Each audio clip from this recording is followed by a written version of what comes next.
Hey guys, welcome to another video. If you've clicked on this video, you're probably a student looking to buy a new laptop for the year. So what I'm going to do in this video is go through what specs are required and break it up into 3 tiers.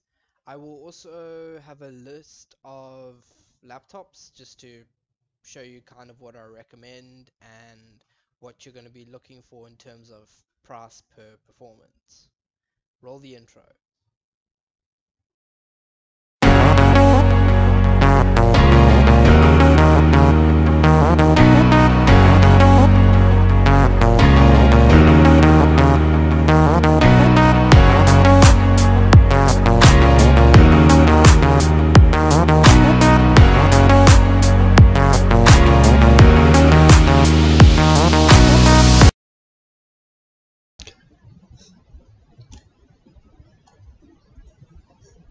Okay, let's begin. So what I'm going to do is I'm going to try and explain all the kind of specs in that into the best way I can in terms of components, what they mean, what they basically are, kind of in layman's terms, so you can understand why I'm saying this is better for this and whatnot. Okay, so the 3 tiers that I break it up into is the basic workload. So this is Word, Excel, and very low workload PowerPoint. So if you're doing just slide presentations, if you're looking into doing videos with PowerPoint, making more intense features and doing a lot more animations, then you're looking to render it and export it, and then I would recommend a higher tier laptop. So tier 2 is your stats analyses. So if you're running R, Commander, SPSS, RStudio, EcoSim and EcoPath. So this is for those of you who are probably doing honors, where you're going to be running lots of stats and you need a system that can process all the numbers, and if you've got lots of data points, you're going to need a higher system. So that's your tier 2. And then tier 3 are video rendering systems. Now this is also helpful for mapping. So if you're doing projects where you're going to be looking and pinpointing things on maps, and you're doing video workloads, maybe you watching counting fish, for instance, or maybe your project is to make educational videos, let's just say, and to try and get that rolling. Okay, so the basic requirements for your laptop is your CPU and memory. GPU, which is your graphics card, your hard drive, and SSD, that's purely up to you, unless you get to the tier 3 where it's recommended that you have a graphics card. So you can view your CPU. So CPU is broken up into cores, threads, and clock speeds. So cores are basically your number of people. That's the best way to view it. And then your clock speed then works alongside that. So let's say for a tier 1, you're looking at a 2-core system. That's basically you have 2 people. And let's say it has a clock speed of 2.6 gigahertz. That means that those 2 people can do 2.6 gigahertz worth of work. So it's better for multitasking. So the more cores you have, the more tasks you can do, because you can split the people into doing different tasks. And then if you've got a higher clock speed, those people can do more work. They can work at a faster rate. So that's why you don't need many people if you're doing basic things like Word and Excel and basic PowerPoint. But when you're looking at stats, where you're going to be working on many data points, you need as many people as possible looking at many different aspects. So that's why multi-core is better. And then for video rendering, the more cores, the faster you're going to render. So to kind of put things into perspective, my laptop versus my recently built gaming PC, both have 6 cores, My laptop is a i7 and it runs at about 2.6 gigahertz, whereas my desktop most of the time boosts up to 4 gigahertz, but base clock speed is 3.6.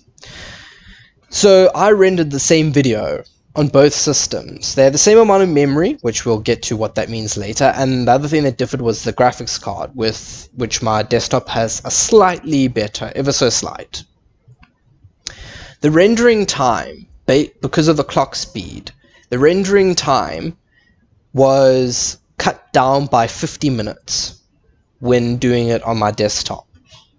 So looking at your core count and your clock speed is very important when you want fast work. So if you look at desktop workstations, the best ones always have super high core counts and high memory as well, lots of memory space, which we'll get to. They don't necessarily require a graphics card, but if you're doing video rendering, you will require a graphics card. Okay, so next thing is your memory. I kind of put the memory as the heart of the system. So the more memory you have, the better it can run. So if you've been following kind of the whole thing about what is the best browser, because Google Chrome is like you can have like 30 tabs open, and you can just, if you go to Task Manager and you see how your memory is performing, will be at 100% usage. So that's why memory is very important. It helps your computer perform a single task, multiple tasks. It helps to handle tasks a lot better. So for basic workloads, you only really need to worry about 4 gigs of memory. And then for tier 2, your stats analyses, 8 gigs is recommended. And then for video rendering, 8 and up. If you're looking to play games, that's just another whole side thing. 16 gigs is pretty standard in systems. Now, the thing about laptops and memory is you can upgrade the memory if you feel comfortable doing that yourself. Their memory sticks are quite cheap on Takealot and Amazon too.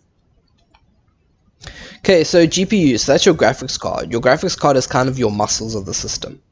So if you're doing just work where you're not actually looking at videos or anything of that nature, you don't need a GPU. You don't need a graphics card.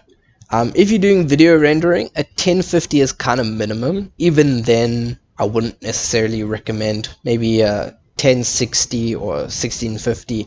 That is all based on price per performance, because if you're buying with a graphics card, it's going to be a bit more expensive. Then you got your hard drive and your solid state drive. So these are your storage capacity. So these are where you're going to be storing your work, your games if you're going to game, and all those things. And obviously your operating system will be on these. So the difference between an SSD and a hard drive is the loading speed. So a solid state drive is a lot faster. So a computer that boots off a solid state drive will boot a lot faster than one that boots off a hard drive. And in saying that, the speed, the prices will then differ, because a solid state drive for 1 terabyte is more expensive than a hard drive for 1 terabyte. And then you also get NVMe N.2, which is another whole category of SSDs which are faster than a basic solid state drive. So now that we've gone through the basic requirements that you're going to be looking at, we can look at some models that I recommend. At the end of the day, brand doesn't matter. The only thing that brand does is change the build of the system. So that can change how it feels in terms of the keyboard, the trackpad, if it has a good webcam, but that also changes with price. How many USB ports does it have? What kind of charger does it have? Does it have audio jacks? Does it have HDMI or VGA? And it's all about branding. So a Acer versus a Toshiba of the same specs, with the same CPU core count, the same thread count, the same clock speed, the same memory, they will perform the same at the end of the day. It's just build quality. If you look at videos where people have bought pre-built systems from Acer or Dell or HP, the differences are builds, but that's not so big in laptops. Okay, and the other thing is obviously the customer support. That will also differ between the companies, but that is something that you can't really research and put a definitive this is what's going to happen. Okay, so laptops. So because you're a student, I don't expect you to fork out the highest amounts of money for super high performance laptops. That would be ideal. Obviously, go for the best laptop you can, because that will last you the longest period of time. The best thing to do is, if you're going to go for a tier 1 laptop, rather go for a tier 2.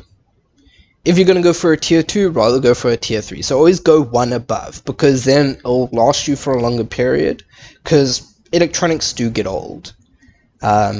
And they do become outdated, and as programs require more things from the hardware, you're going to have performance drops. So, looking at what we have here, so I've already grouped it by tiers. So, ideally, core counts, if you're looking for a tier 1, you don't want to go for a single core. A single core, you're just going to get frustrated. It's not worth paying the money. But thankfully, under the kind of 5,000 price range, there are very good laptop choices. A lot of these I don't have the clock speed, so I can't really give a recommendation on that.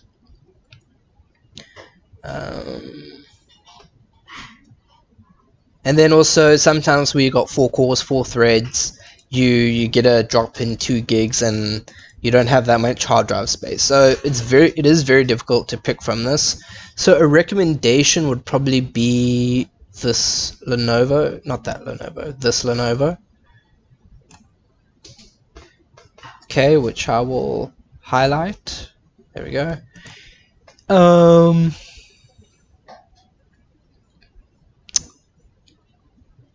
Yeah, that's probably the best recommendation, although I don't have clock speeds for that.